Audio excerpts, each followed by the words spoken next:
کیا فرماتا ہے قرآن پاک میں اللہ تعالیٰ؟ ایک دن 50,000 برس کا ہوگا، ایک دن، اور 70,000 سال تک تمہیں میدان حشر میں کھڑا رہنا پڑے گا۔ لیکن چند لوگ اس میں ایسے ہوں گے جو عرش الہی کے نیچے ہوں گے، وہاں سکون ہے، ٹھنڈک ہے، راحت ہے، آرام ہے، بھوک ہے، نہ پیاس ہے۔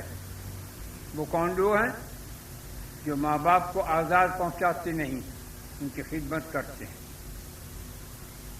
جو قرآن حافظ ہو وہ اس پہ عمل کرتا ہو، جو جس کا دل ہر وقت مسجد میں لگا رہتا ہو، یعنی نماز،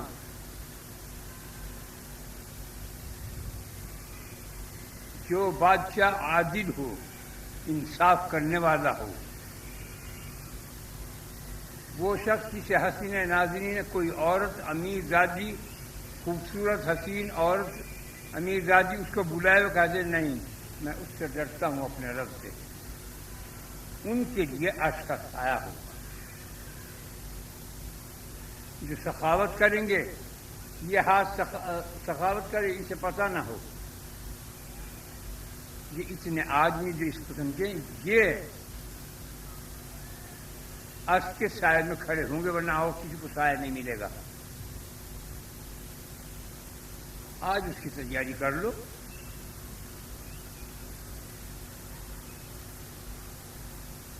مرنا سب کو ہے، اور تم جس میں پارٹی کے بیٹھے ہو، تم 100 تک پہنچنے کا سوال ہی پیدا نہیں ہوتا۔ 83 برس کا میں ہوں، کل کو چلا جاؤں، پرسوں کو چلا جاؤں، جب جیتے 1 منٹ میں بلاوا جائے اپنی جا دوں، 100 سال کا نہیں ہوتا۔ جیا ہے تو وہ جب تک جیا ہے اس کی مرضی کی بات ہو، لیکن اپنے آثار، اپنے اطوار، اپنے حالات سے، اپنے اوقات سے، اپنی طاقت سے یہ محسوس کرتا ہوں کہ بس چراغ شہر میں بجھا چاہتا ہوں، ایک زور کی ہوا چلے گی تو چلا جائے گا، اڑ جائے گا پتنگا۔ تو اسی لیے کہتا ہوں کہ یہ تھوڑی سب کو عرش کا سایہ چاہیے۔ اپنے ماں باپ کی تابعداری کرو، اف بھی نہ کرو۔ جو ماں باپ کو عذاب پہنچاتا ہے اس کو اللہ تعالیٰ کیا فرماتا ہے؟ ہم اسے دنیا میں بھی عذاب دیں گے اور آخرت میں بھی، دونوں میں۔ آج اپنے آپ کو اس گھڑی کے لیے تیار کرو۔ دنیا قلیل کہا ہے، آخرت طویل کہا ہے، جنت ہمیشہ کہا ہے۔ جتنے دن تمہاری روح پیدا ہوئی، جتنے دن تم ماں کے پیٹ میں رہے، جتنے دن ماں کے پیٹ سے باہر آ کے زندہ رہے، جتنے دن تم جا کے برزخ میں آخرت میں رہو گے، ان سب کو ملا کر تعداد کو اتنے دن جنت میں رہو گے، پھر جنت دوزخ بھی ختم، پھر ہو حق، نہ کنز تھا نہ خزانہ تھا، پھر کنز ہو جاؤں گا، حق ختم، ملیا میٹ، کچھ نہیں، ہو حق۔ اس وقت کہے گا ہے کوئی آج آنے والا؟ بڑے ہی چراتے تھے کوئی۔ ارے ہمیں جب پیدا کیا تھا تم کتنے بیٹھے ہوئے ہو، اس کے بعد تو سوچو، تمہیں خبر تھی کہ ہماری تقدیر میں کیا کیا لکھا ہوا ہے؟ ایک بول دو کوئی۔ نبیوں کو بھی پتہ نہیں تھا، ولیوں کو بھی پتہ نہیں تھا۔ ہاں، پیدا کرنے کے بعد میں انبیاء کو زیادہ، اولیاء کو کچھ حالات سے آگاہی دیتا ہے کہ تمہارے لیے یہ ہے، تمہارے لیے یہ ہے۔ لیکن پیدا ہونے سے پہلے کسی کو کچھ پتہ نہیں، ماں کے پیٹ میں جب پیدا ہوتا تھا انگوٹھا ہی چوستا پیدا ہو بس۔ تو جس خدا نے اپنی یہ بات سب کچھ لکھی ہے اور اسی کے سامنے تم ہو کے اکڑنے لگو، تم کسی آدمی کو 1 لاکھ روپیہ دے دو، یہ بھائی 1 لاکھ روپیہ چاہیے رہیں گے، اور وہ تمہاری سامنے وہ گندے کام کرنے لگے، یہ تمہیں برا کہنے لگے، تو تم کیا کہو گے؟ اس کی شکر گزاری تو کیا کرو گے؟ تم اسے الٹا برا کہہ رہے ہیں اور اس کے خلاف چل رہے ہیں، اس پیسے سے حرام خوری کر رہا ہے، حرام کاری کر رہا ہے، قتل و غارت کر رہا ہے، دنیا کو آزاد پہنچا رہے ہیں، اس کا کیا نتیجہ؟ ایسے سب کو دردناک عذاب ہے۔ آج یہی حال ہے، مال آ گیا جی سمجھ کے سب کچھ آ گیا۔ جب مرے آدمی اس طرح انگوٹھے مڑے ہوئے ہوں، مرنے والے کا دیکھ لیو ہاتھ، جب پیدا ہو تو مٹھیاں بند ہوں، اور جب مرے تو یہ ہاتھ اس طرح ہو جائے سب کا، یہ انگوٹھا یہاں پتیلیوں ملا ہوا، کچھ نہیں لے جاتا۔ سکندر اعظم نے پوری دنیا کو فتح کیا اور آخر میں کہا جب میں مر جاؤں تو میرے ہاتھ کفن سے باہر نکال دیجیے، تو ہاتھ کفن سے باہر نکال دیے۔ اس کا مقصد یہ تھا کہ میں نے پوری دنیا کو فتح کیا، ایش کیا، عزت کی، لیکن لے جا کچھ نہیں رہا ہوں، صرف خالی ہاتھ جا رہا ہوں۔ حقیقت لکھی تقدیر کا کسی کو پتہ نہیں، ڈرتے رہا کرو خدا سے۔ تمہاری تقدیر میں کیا لکھا ہے، کیا کیا ہونا ہے، تمہیں کچھ پتہ نہیں۔ جب ہمیں کچھ پتہ نہیں تو پھر ہم کیا کریں؟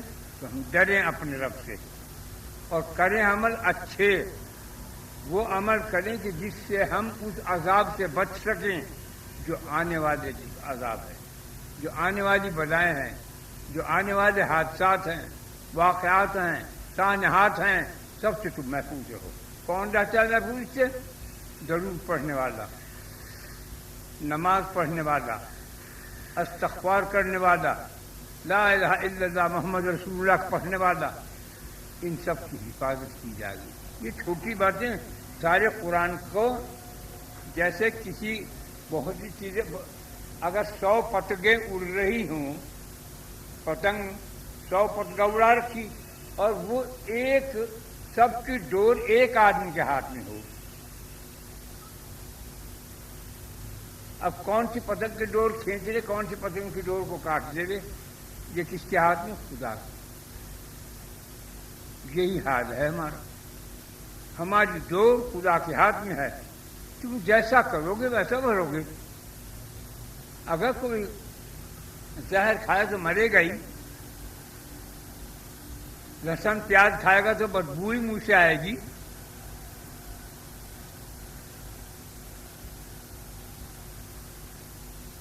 مشک زعفران کھاؤ گے تو منہ سے خوشبو، الائچی کھاؤ گے منہ سے خوشبو آئے گی۔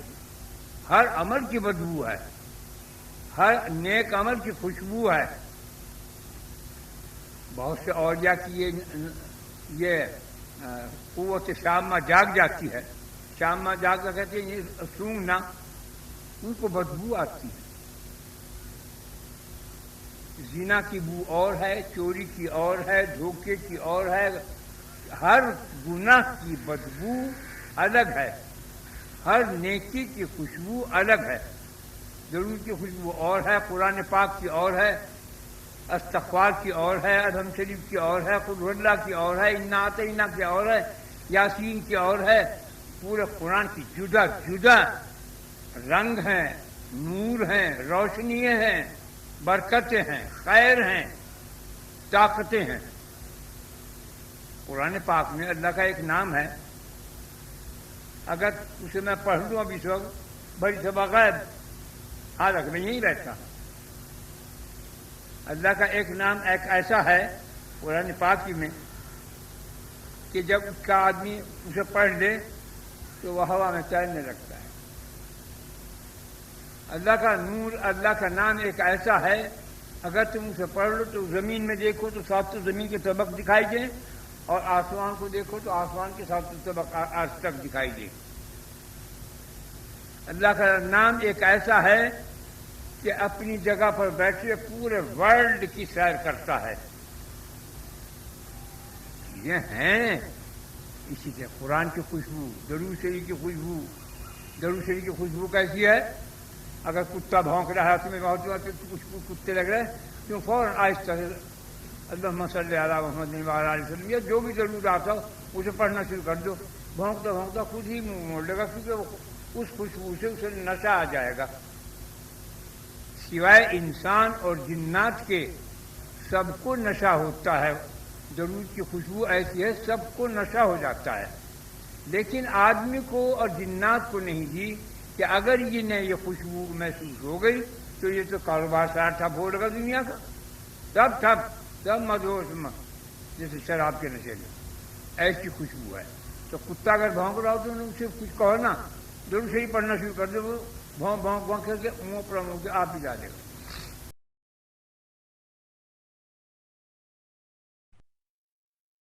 جتنے تمہارے ہاتھ ہیں یہ پھول ہے، اس کے اندر 1 2 3 4 یہ اتنی دفعہ بسم اللہ، اتنی دفعہ درود شریف اور 3 دفعہ قل اللہ پڑھ کے ثواب پہنچانا ہے. ہدیہ نذرانہ. بسم اللہ الرحمن الرحیم.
انا محمد رسول اللہ صلی اللہ علیہ وسلم.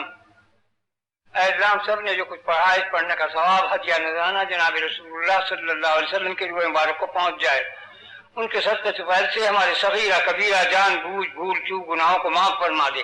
اے اللہ ہمارے دین میں، ایمان میں، اسلام میں، صحت میں، زندگی میں، رزق میں برکت عظیم عطا فرما. اے اللہ اپنے محمد صلی اللہ علیہ وسلم کی پوری امت دنیا میں جو ہے ان کی حفاظت فرما. اے اللہ ہمارے پاکستان کو دشمنوں کی نظروں سے محفوظ فرما دے. اے اللہ ہمارا تیرے سوا کوئی وارث ہے نہ والی ہے، تیرے یار ہے، تو ہی مددگار ہے. تو اپنی امان اور اپنی حفاظت میں ہم سب مسلمانوں کو لے جہاں سے جہاں تک بھی ہیں. اے اللہ پر اپنا کرم اور فضل فرما دے اپنے محمد صلی اللہ علیہ وسلم کے صدقہ طفیل میں.